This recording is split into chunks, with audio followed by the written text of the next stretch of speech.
What do your lack of gun skills and failed relationships have in common? It's you. You're the problem. Stop blaming the gun and start blaming yourself. Today, I'm going to be showing you 5 steps to actually become a better shooter. Let's get into it.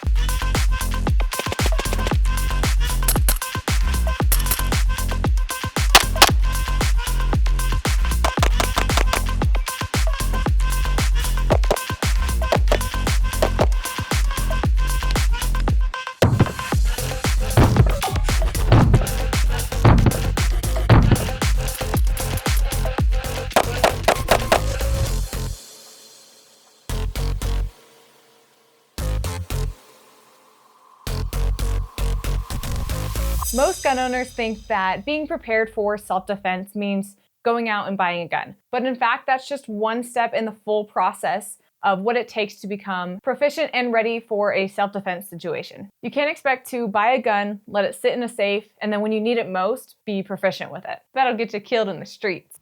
I'm such a basic white girl. Step 1 to becoming a better shooter is all about getting comfortable with your gun. This means getting to know how it works inside and out. Start by disassembling your firearm, cleaning it, and reassembling it to understand the different parts and how they function together. If only there was some sort of paper guide that gun companies would include with their firearms to show you how to disassemble and maintain your firearms. Oh well. But let's take the time to manipulate the slide, the mag release, the slide lock, cock it, reload it, and practice these motions until they become second nature. The more familiar you are with how your firearm feels and functions, the more confident and competent you'll be when it's time to shoot. Mastering these basics is crucial for safety, performance, and efficiency. The more you touch things with your hands, the more comfortable, the more... Okay, anyway, I'm not doing that. Guys, we made it. We have our first official ammo sponsor of the channel, every gun tuber's dream. Give it up for Ammo Squared. Ammo Squared is a subscription-based service that makes sure you never run low on ammo. You can set up a subscription for the ammo you need and they'll deliver it right to your door on your schedule. Ammo Squared does their own research to give you just below median market value, and this is something you can see in real time on their website. Plus, if ammo prices end up skyrocketing, you can even exchange your ammo for a different caliber or even return your unshipped ammo at the current market price. Sometimes it looks like it's heading right into the corner of the screen and then at the last minute hits a wall and bounces away. With budgeting being a high priority these days, Ammo Squared is a great way to have control of your ammo budget without worrying about prices. The convenience is really the biggest selling point for me. I don't need to worry about storing my ammo.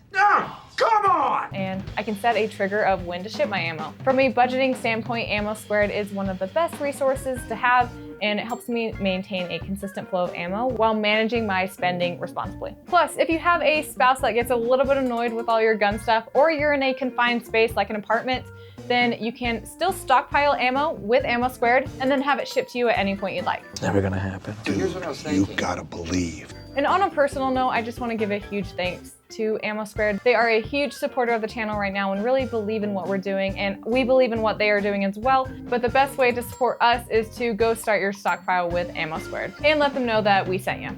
Now back to the show. Second, you need to research a bunch and know where to find reliable information. Pay attention to well-respected people in the industry. I like listening and watching Achilles Heel Tactical, Donovan from Point One Tactics, the guys from Tier 1 Concealed, and competitive shooters like Ben Stoger, JJ Rokaza, Joe Farewell, and Lena Michalik, for example. And if you pay attention to well-respected shooters, oftentimes they will reference other people who can also be great resources. You can tell who's truly good by their accolades in competitive shooting and their recommendations from members of the community. Business idea. Someone should actually make Yelp reviews, but for firearms instructors. Also, I want 10% royalties. But a lot of people will rely on their military or LEO experience, but being in the military or an LEO alone isn't enough of a backing to train someone in firearms. Now, before all of you start coming after me in the comments, calm down and please don't get me wrong. That experience means something, but it's not everything. When it comes to actually training someone to shoot, competition experience is just as important, if not more so. There are many good and bad shooters who do and don't have military or LEO experience. In my opinion, if you want to get serious about shooting, I would seek out someone who has high accolades in competition shooting, irregardless of military or LEO experience. YouTube is a great place to get a lot of information, but always take everything with a grain of salt, unless it's my channel. I'll never really do a stream. I hate that. Because when someone is explaining what they do or recommend, it's because of their personal experience, and you need to find out what works best for you. Step 3, practice and dry fire. Believe it or not, 90% of shooting can be practiced without even taking a shot. I know, it sounds crazy, and I did kind of just pull that number out of my butt, but it's true. If you're limited on ammo or range time, don't sweat it, you can still make massive progress. When you're on the range, focus your time on controlling recoil and making quick split times between shots. That's where your ammo goes. But everything else, grip, target acquisition, weapons manipulation, and the trigger pull can all be trained without ever firing a round. Dry fire practice is a game changer. It allows you to build muscle memory, develop precision, and improve speed, all without the cost of ammo.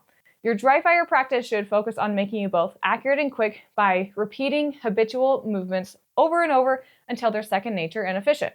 Whether it's drawing your weapon, dry firing at a target, working on reloads, or practicing your trigger pull, every repetition builds consistency. The more and more you practice these motions, the faster and more instinctive they'll become. Think of dry fire as like laying down the foundation for success on the range. But really, dry fire is similar to driving a car. When you first start, you think about each step individually, and you really have to be mindful of every little thing you do as far as pressing the gas, putting your turn signal on, turning the wheel, braking, etc. But once you drive enough, it becomes second nature. It becomes so mind-numbing that a lot of you out there take the challenge of drinking and driving. I mean, texting and driving. I mean, driving manual, because that's a responsible thing to do. Now, you really don't need anything for dry fire, just your gun. However, if you want to be fancy, there's... I go fancy. There are many tools out there like Mantis Tech, which is a laser system for dry fire. There's also VR training systems that have become really popular this last year from brands like Ace Virtual Shooting. I even bought some snap caps off of Amazon to help practice reloads because I'm just that extra. By the way, I do have links to a few of these systems down below if you are interested, but if you don't want to fork out money for these tools, then you don't really need much or anything in addition to your gun. Step 4. Purposeful range sessions. It's important to make every minute on the range count. I highly recommend shooting outdoors rather than indoors if you can. When you're shooting indoors, you're often stuck in a lane, and that limits you to one-dimensional shooting. You're just staring down a straight line with no real transitions or challenges. It's sort of like running on a treadmill in a way. Yes, you're technically running, but you're not really going anywhere. Plus, you typically can't draw from a holster or do any dynamic shooting, depending on the range that you're at, which are critical skills to practice. If you're feeling confident, try to find an outdoor range or public land where you can move, shoot, and challenge yourself with a variety of different drills. Moving while shooting, transitioning targets, practicing reloads on the move, and shooting from different positions. These are all skills that will make you more adaptable and quicker when it matters. The goal is to simulate real-world scenarios, not just punch holes in paper. But no matter where you're shooting, make sure you have a plan for your range session. Don't just send bullets down the range for the sake of shooting.